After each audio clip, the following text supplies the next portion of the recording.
नमस्कार दोस्तों, एक बार फिर से हम आपका स्वागत करते हैं हमारे चैनल पर। आज इस वीडियो के अंदर हम लोग बात करेंगे कि जब हम डाइवोर्स लेने जाते हैं तो उस समय पे कोर्ट में हमसे क्या-क्या सवाल किए जाते हैं या क्या-क्या सवाल हमसे किए जा सकते हैं। वीडियो को अंत तक ज़रूर देखिएगा, क्योंकि अगर आपको इन सवालों के जवाब नहीं पता होंगे तो आपको जो है डाइवोर्स में दिक्कत आ सकती है, आपका डाइवोर्स कैंसल भी हो सकता है। लेकिन उससे पहले आप हमारे चैनल को सब्सक्राइब कर लीजिएगा, ऐसे ही लीगल अपडेट्स हम आपके लिए लाते रहेंगे और वीडियो को लाइक ज़रूर कर दीजिएगा। अब हम बात करते हैं कि जब भी हम डाइवोर्स लेने जाते हैं, नॉर्मली सबको पता होता है ऑलमोस्ट कि जो है म्यूचुअल डाइवोर्स जब भी हम लेते हैं, यानी कि दोनों पार्टीज़ की सहमति से जब हम डाइवोर्स लेते हैं, तो वो हिंदू मैरिज एक्ट के सेक्शन 13 बी के अंदर होता है। जब भी हम फाइल करते हैं तो उसके अंदर एक एग्रीमेंट बनाया जाता है जो बेहद ज़रूरी होता है, क्योंकि उस एग्रीमेंट के अंदर हम लोग मेंशन करते हैं कि आप लोगों का कंसेंट बिल्कुल फ्री है और किस तरह से आप लोग क्या-क्या बाँटने वाले हैं, मेंटेनेंस,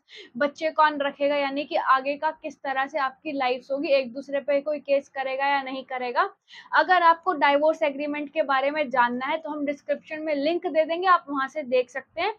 या फिर आपको इसके अलावा कोई भी क्वेरी है डाइवोर्स से, मैरिज या फिर किसी भी लीगल रिलेटेड कोई आपको प्रॉब्लम है, तो आप हमें कमेंट करके बता सकते हैं या फिर आप हमें डायरेक्ट मेल पर भी कॉन्टैक्ट कर सकते हैं। अब हम चलते हैं कि क्या-क्या सवाल आपसे किए जा सकते हैं जब भी हम डाइवोर्स के लिए जाते हैं। सबसे पहला सवाल जो कोर्ट में किया जाता है वो ये होता है कि आप लोगों की शादी कब हुई थी, यानी कि शादी की डेट आपको पता होनी चाहिए। उसके बाद जो दूसरा सवाल आता है वो होता है कि आप लोग कितने समय से दूर रह रहे हैं, यानी कि एक-दूसरे से कितने टाइम से आप सेपरेशन में हैं। सेपरेशन का समय होता है या तो आप 1 साल से सेपरेट रह रहे हैं या फिर आप 18 महीने से। जो डाइवोर्स होता है वो हमेशा 2 मोशन में होता है, तो जब हम फर्स्ट 1 ईयर का गैप ले रहे हैं तो उसके अंदर फर्स्ट मोशन और सेकंड मोशन के अंदर 6 महीने का गैप होता है। लेकिन जब हम 18 महीने सेपरेट रह चुके हैं, यानी कि 18 महीने हमारी शादी को हो गई है, तो उसके बाद जो है हम लोगों को कोर्ट में बताना होगा कि हम शादी के दिन से ही अलग रह रहे हैं, हम लोगों के बीच में कभी शादी के बाद से कुछ हुआ ही नहीं है। तो उस चीज़ के ऊपर जो है आपको 2 महीने के अंदर अंदर भी तलाक मिल सकता है, यानी कि 18 महीने होंगे तो 6 महीने का जो है रिस्ट्रिक्शन नहीं है। अगर 1 साल बाद करते हैं तो 6 महीने का रिस्ट्रिक्शन कंपल्सरी है, 6 महीने का टाइम लेना ही होता है फर्स्ट और सेकंड मोशन के बीच में। इसके बाद बात करते हैं हम तीसरे सवाल की। तीसरा सवाल होता है कि आप लोगों की कहाँ पर शादी हुई थी और जो शादी हुई थी उसके बाद आप लोग कहाँ रह रहे थे, यानी कि आपकी जो आखिरी रेज़िडेंस थी साथ में, वो रेज़िडेंस का जो है आपसे प्रूफ माँगा जा सकता है कि आप कहाँ पर रह रहे थे, वहाँ का एड्रेस माँगा जा सकता है। इसके बाद आती है कि हमारा जो है इसके बाद सवाल कर सकते हैं कि मैरिज के प्रूफ माँग सकते हैं कि आपकी जो शादी हुई थी उसकी फ़ोटो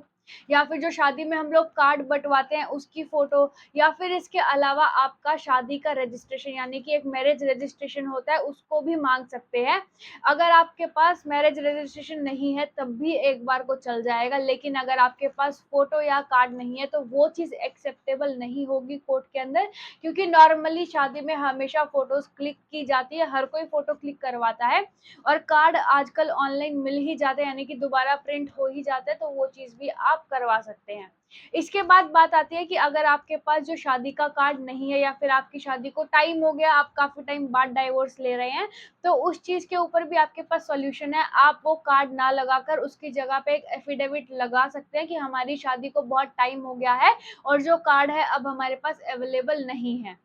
इसके बाद बात आती है कि एक सवाल और होता है कि आप लोगों ने एक-दूसरे के ऊपर पहले कोई केस कर रखा है या नहीं कर रखा, वो केस खत्म हो चुका है या पेंडिंग में है। अगर पेंडिंग में है तो उसको किस तरह से खत्म किया जाएगा, जल्द से जल्द उसको खत्म करें, ऐसी चीज़ें आपको बोली जा सकती हैं। तो इन चीज़ों का ध्यान रखिए और जब भी आप डाइवोर्स के लिए जाते हैं तो हो सके तो उन पहले वाले केसेस को बंद करा दें, या फिर जो अगर आपने फाइनलाइज़ कर लिया है कि हमने म्यूचुअल डाइवोर्स ही लेना है, तो उन केसेस को एक तरह से क्वैश करा के आप सीधा-सीधा डाइवोर्स लें, आपको जो है कोई भी दिक्कत नहीं आएगी और आप अपनी जो ज़िंदगी है नए सिरे से शुरू कर सकते हैं। इसके बाद बात आती है कि जो हमारे बच्चे हैं, अगर बच्चे हैं तो उनके बारे में सवाल किया जाएगा, अगर बच्चे नहीं हैं तो बच्चों का कोई सवाल नहीं होगा, यानी कि कुछ नहीं सवाल उठेगा इस चीज़ से रिलेटेड। लेकिन अगर बच्चे हैं तो उसके अंदर पूछा जाएगा कि बच्चे किसके साथ रहेंगे, यानी कि कौन बच्चों का ध्यान रखेगा। अगर मान लीजिए मदर के पास रहते हैं तो फादर को कब कब जो है टाइम मिलेगा, यानी कि मीटिंग पीरियड क्या-क्या होंगे, किस दिन वो महीने में मिल सकते हैं, कितनी बार मिल सकते हैं,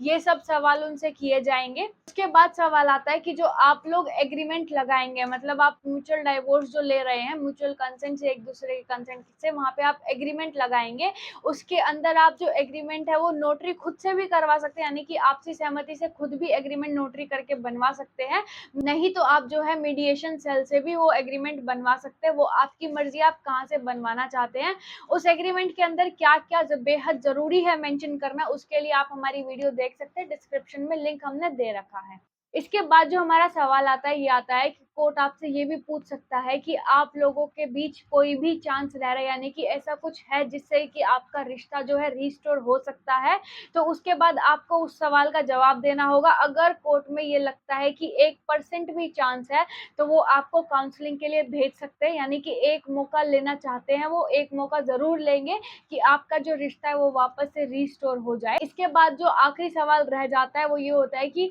पैसा किस हिसाब से दिया जाएगा, यानी कि आप अपनी वाइफ को मेंटेनेंस देंगे, आपकी वाइफ आपको मेंटेनेंस देगी, किस तरह से जो है क्वार्टरली देंगे, साल में एक बार देंगे, या फिर जो है मतलब प्रॉपर एक ही साथ मेंटेनेंस देके आप किस्सा खत्म करेंगे, तो ये चीजें आपसे पूछी जाएंगी। या फिर आपने कभी पहले पैसे दिए तो उस बारे में भी आपसे पूछा जा सकता है कि आपने जो पैसे दिए थे वो आपको रिसीव हुए या नहीं हुए दूसरी पार्टी को।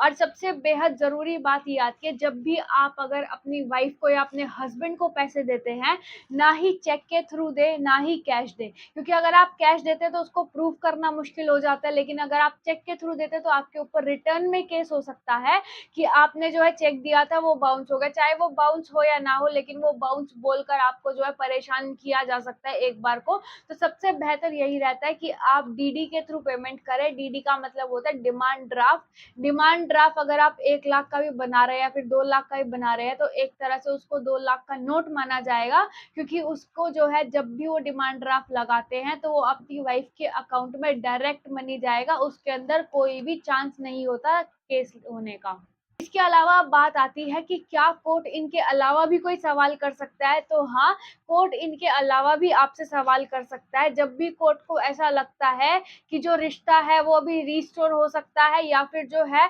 किसी भी पार्टनर का जो कंसेंट है, यानी कि किसी भी पार्टनर या हस्बैंड या वाइफ में से किसी के साथ भी अगर कोर्ट में ऐसा फील होता है कि जोर जबरदस्ती हो रही है, यानी कि वो डाइवोर्स लेना नहीं चाहता लेकिन उस पर थोपा जा रहा है, तो उस सिचुएशन में जो है कोर्ट और भी सवाल कर सकता है सर्कमस्टांसेस के हिसाब से। बाकी इसके अलावा वैसे नॉर्मली कोई ज्यादा सवाल नहीं किए जाते हैं। आप जब डॉक्यूमेंट्स लगाते हैं, आपके 2 मोशन होते हैं, उसके बाद आपको डिक्री मिल जाती है।